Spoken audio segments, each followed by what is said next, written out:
കർത്താവായ യേശുക്രിസ്തുവിൻ്റെ പരിശുദ്ധമായ നാമത്തിൽ എല്ലാ പ്രിയപ്പെട്ടവർക്കും മോർണിംഗ് ഡ്യൂവിലേക്ക് വീണ്ടും സ്വാഗതം. നമ്മുടെ കർത്താവായ യേശുക്രിസ്തു ഈ ഭൂമിയിലായിരുന്ന സമയത്ത് യേശുക്രിസ്തു അനേക കാര്യങ്ങൾ ആളുകളെ പഠിപ്പിക്കുവാൻ ഇടയായി തീർന്നു.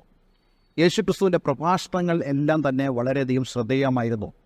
പക്ഷേ യേശുവിൻ്റെ പ്രഭാഷണങ്ങളിൽ ഏറ്റവും മികച്ച പ്രഭാഷണമെന്ന് ആളുകൾ വിശേഷിപ്പിക്കുന്ന നമ്മുടെ രാഷ്ട്രപിതാവായിരുന്ന മഹാത്മാഗാന്ധി പോലും വിശേഷിപ്പിച്ചതായ പ്രഭാഷണം ഗിരിപ്രഭാഷണം എന്ന പേരിൽ മത്തായിയുടെ സുവിശേഷം 5-ാം അധ്യായത്തിൽ കാണുന്നതായ ആ പ്രഭാഷണമാണ്. ആ പ്രഭാഷണത്തിൽ നിന്നും ഒരു വാക്യമാണ് ഇന്ന് ഞാൻ നിങ്ങളോട് സംസാരിക്കാൻ ആഗ്രഹിക്കുന്നത്. അതിനായി നമുക്ക് മത്തായിയുടെ സുവിശേഷം 5-ാം അധ്യായം അതിൻ്റെ 13-ാമത്തെ വാക്യം വായിക്കാം. നിങ്ങൾ ഭൂമിയുടെ ഉപ്പ് ആകുന്നു. ഉപ്പ് കാര്യമില്ലാതെ പോയാൽ അതിന് എന്തുകൊണ്ട് രസം വരുത്താം? പുറത്തു കളഞ്ഞിട്ട് മനുഷ്യർ ചവിട്ടുവാൻ അല്ലാതെ മറ്റൊന്നിനും പിന്നെ കൊള്ളുന്നതല്ല. നിങ്ങൾ ഭൂമിയുടെ ഉപ്പാകുന്നു. യേശു ശിഷ്യന്മാരെ നോക്കിക്കൊണ്ട് അവരിലേക്ക് വിരൽ ചൂണ്ടിക്കൊണ്ടാണ് യേശു പറയുന്നത്, നിങ്ങൾ ഭൂമിയുടെ ഉപ്പ് ആകുന്നു. ഉപ്പ് ആകുന്നു എന്ന് പറയുമ്പോൾ ആ ഉപ്പിനെക്കുറിച്ച് ചില കാര്യങ്ങൾ പറയാതെ മുന്നോട്ട് പോകാൻ വയ്യ. നമുക്കെല്ലാവർക്കും അറിയാം, നമ്മുടെ വീടുകളിലെ സ്ഥിര സാന്നിധ്യമാണ് ഉപ്പെന്ന് പറയുന്നത്. ഉപ്പിൻ്റെ അളവൊന്ന് കുറഞ്ഞു പോയാൽ, അല്ലെങ്കിൽ നമ്മൾ സൂക്ഷിച്ചു വച്ചിരിക്കുന്നതായ ആ പാത്രത്തിലെ ഉപ്പിൻ്റെ അളവൊന്ന് കുറഞ്ഞു പോയാൽ നമ്മൾ വളരെ ടെൻഷൻ അടിക്കും. കാരണം ഓരോ സമയങ്ങളിലും നമ്മൾ കറികളിൽ ചേർക്കുന്നതായ ഉപ്പ് ആണ് ആ കറിയെ രുചിപ്പെടുത്തുന്നത്. ഏതൊരു ഭക്ഷ്യവസ്തുവാണെങ്കിൽ പോലും അതിൻ്റെ തനതായ രുചിയുണ്ട്. പക്ഷേ ആ രുചിയെ കുറച്ചുകൂടെ ഹൈലൈറ്റ് ചെയ്യുവാൻ സഹായിക്കുന്നത് ഉപ്പാണ്.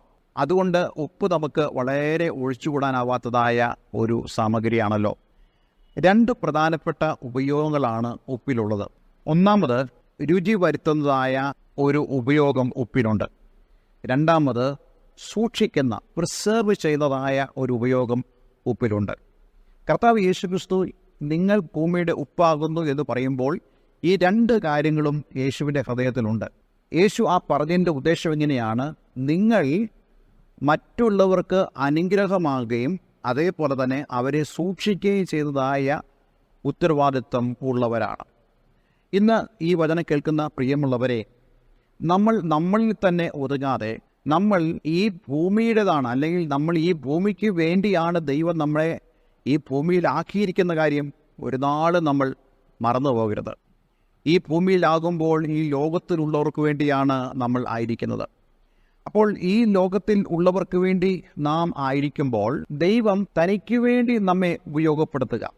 അതാണ് ഇവിടെ യേശു പറയുന്നത്, നിങ്ങൾ ഭൂമിയുടെ ഉപ്പാകുന്നു എന്ന് പറഞ്ഞാൽ നിങ്ങൾ സൂക്ഷിക്കുന്നവരായി തീരണം, അതുപോലെ നിങ്ങൾ രുചി വരുത്തുന്നവർ ആയി തീരണം. കർത്താവായ യേശുക്രിസ്തുവിൻ്റെ കാലത്ത് ഈ ഉപ്പ് വളരെയധികം മൂല്യമുള്ള ഒന്നായിരുന്നു. നമുക്കറിയാം, നമ്മുടെ നാട്ടിൽ 10 രൂപയ്ക്കോ അല്ലെങ്കിൽ 20 രൂപയ്ക്ക് താഴെയോ നമുക്ക് 1 കിലോ ഉപ്പ് ലഭിക്കും. പക്ഷേ ഈ റോമൻ കാലത്തൊക്കെ ഈ ഉപ്പ് വളരെ മൂല്യമുള്ളതായിരുന്നു എന്നാണ് ചരിത്രത്തിൽ വായിക്കാൻ കഴിയുന്നത്. റോമൻ പടയാളികൾ ഉപ്പിനെ ഒരു നാണയം പോലെ ഉപയോഗിച്ചിരുന്നെന്നാണ് അറിയപ്പെടുന്നത്. അവർ ഉപ്പ് കൊടുത്ത് ചില സാധനങ്ങൾ വാങ്ങിക്കുമായിരുന്നു. അത്രയ്ക്ക് മൂല്യം ആ കാലത്ത് ഉപ്പിനുണ്ടായിരുന്നു. പക്ഷേ ഇത് നമുക്കറിയാം, ഉപ്പ് നമുക്ക് സുലഭമാണ്. പക്ഷേ ഉപ്പ് നമുക്ക് സുലഭമാണെങ്കിലും അത് വളരെ ചീപ്പാണെങ്കിലും അതിൻ്റെ ഉപയോഗം എന്ന് പറയുന്നത് വളരെ മൂല്യമുള്ളതാണ്. കർത്താവ് യേശുക്രിസ്തു നമ്മളോട് പറയുന്നത്, നാം മൂല്യമുള്ളവരാണ്. എന്തുകൊണ്ട്? നാം ഉപ്പായി തീർന്നിരിക്കുന്നു. എങ്ങനെയാണ് നാം ഉപ്പായി തീർന്നത്? ഈ ഉപ്പിൻ്റെ വളരെ പ്രധാനപ്പെട്ട ഘടകം എന്ന് പറയുന്നത് അതിൻ്റെ രസമാണ്. ഉപ്പ് നമ്മൾ വായിൽ വയ്ക്കുമ്പോഴേ ആ ഉപ്പിൻ്റെ ആ രസം നമുക്ക് അനുഭവിക്കാൻ സാധിക്കും. അത് കൂടുതലായാൽ നമ്മൾ തുപ്പിക്കളയും. പക്ഷേ അത് അനുയോജ്യമായ രീതിയിലാണെങ്കിൽ ഭക്ഷ്യവസ്തുക്കളെ വളരെ രുചിയുള്ളതാക്കി മാറ്റുവാൻ ഈ ഉപ്പിന് സാധിക്കും. എങ്ങനെയാണ് ഈ ഉപ്പിന് ഈ രസം ലഭിച്ചത്? അല്ലെങ്കിൽ ഈ ബൈബിളിൻ്റെ ഭാഷയിൽ പറഞ്ഞാൽ കാരം ലഭിച്ചത്? നമ്മൾ ഓരോരുത്തരും ഈ രസമുള്ളതായി തീർന്നത് കർത്താവ് യേശുക്രിസ്തുവിൽ വരുമ്പോഴാണ്. നമ്മൾ കർത്താവ് യേശുക്രിസ്തുവിലായി തീരുമ്പോൾ യേശുവിൽ കൂടെ ദൈവം ഈ ലോകത്തെ അനുഗ്രഹിക്കുവാൻ തുടങ്ങും. യേശുക്രിസ്തുവിലൂടെ നാം മറ്റുള്ളവർക്ക് പ്രയോജനം ഉള്ളതായി മാറും. യേശുക്രിസ്തുവിലൂടെ നാം മറ്റുള്ളവരെ സൂക്ഷിക്കുന്നവർ ആയിത്തീരും. ഞാൻ നേരത്തെ പറഞ്ഞല്ലോ, ഈ ഉപ്പിൻ്റെ 2 ഉപയോഗങ്ങൾ. ഒന്ന്, ഉപ്പ് രുചി വരുത്തുന്നു. അനേകരുടെ ജീവിതത്തിലും നമുക്ക് രുചി വരുത്തുവാൻ സാധിക്കും. നമുക്കറിയാം, ഉപ്പ് ചേർക്കാത്ത ഒരു കറി നമ്മൾ കഴിക്കുമ്പോൾ നമുക്ക് ആകപ്പാടെ ഒരു പ്രയാസമുണ്ടാകും. ആ ഭക്ഷ്യവസ്തുവിൻ്റെ തനതായ രുചി നമുക്ക് കുഴപ്പമില്ല. പക്ഷേ എന്നാലും നമുക്ക് അത് ആസ്വാദികരമായി കഴിക്കണമെങ്കിൽ അതിൽ അല്പം ഉപ്പ് ചേർക്കണം. അതുപോലെ തന്നെയാണ് പ്രിസർവേഷൻ. നമ്മുടെ നാട്ടിലൊക്കെ ആളുകൾ അച്ചാറൊക്കെ ഉണ്ടാക്കുമ്പോൾ ഉപ്പ് ധാരാളമായി ഇടുന്നവരുണ്ട്. കാരണം അത് ദീർഘകാലത്തേക്ക് കേടാകാതെ സൂക്ഷിക്കുവാൻ ആ ഉപ്പിന് കഴിയും. എന്ന് പറയുന്നത് പോലെ മറ്റുള്ളവരെ സൂക്ഷിച്ചു നിർത്തുവാൻ ദൈവം നമ്മെ ഉപയോഗിക്കുന്നു. ഉദാഹരണത്തിന്, ഒരു വ്യക്തി വളരെ സങ്കടക്കടലിലേക്ക് താൻ താണുപോയി.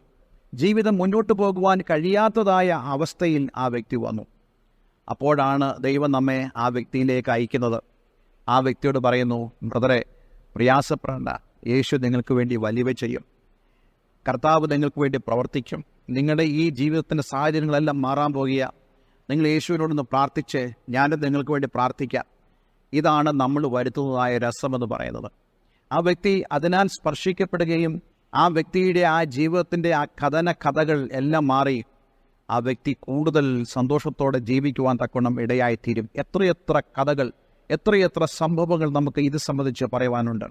അതുകൊണ്ട് എന്നെ കേൾക്കുന്ന പ്രിയമുള്ളവരെ, നാം കർത്താവ് യേശുവിനോട് ചേർന്നിരിക്കുമ്പോൾ, അവൻ്റെ വചനപ്രകാരം ജീവിക്കുമ്പോൾ മാത്രമേ നമ്മളിൽ ആ രസം ഉണ്ടാവുകയുള്ളൂ.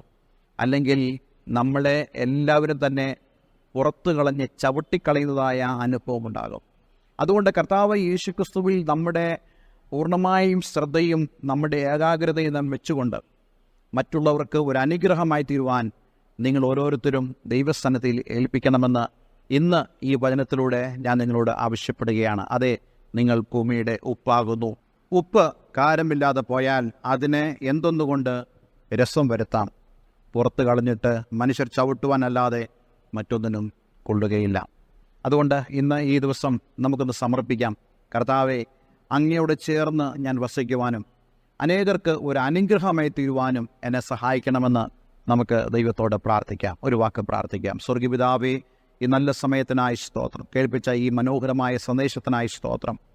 കർത്താവെ, ഞങ്ങൾ ഭൂമിയുടെ ഉപ്പാകുന്നൊന്നും ഞങ്ങളിൽ ആ കാരം എപ്പോഴും ഉണ്ടാകണമെന്ന് അങ്ങ് ആഗ്രഹിക്കുന്നു. കർത്താവെ, അങ്ങേ പിരിഞ്ഞ് ഞങ്ങൾ മാറാതെ ഞങ്ങളിലൂടെ അനേകർ അനുഗ്രഹിക്കപ്പെടുവാൻ, അനേകർ നന്മ പ്രാപിക്കുവാൻ തക്കോണം അങ്ങ് സഹായിക്കണമെന്ന് പ്രാർത്ഥിക്കുന്നു. പ്രാർത്ഥന കേട്ടതിനായി നന്ദി. യേശുക്രിസ്തുവിൻ നാമത്തിൽ തന്നെ. ആമേൻ, ആമേൻ. എല്ലാവരും ദൈവം അനുഗ്രഹിക്കട്ടെ. എല്ലാവർക്കും നല്ലൊരു ദിവസം ആശംസിക്കുന്നു. God bless you all. Thank you for watching Morning Dew. Kindly tune up for next day messages.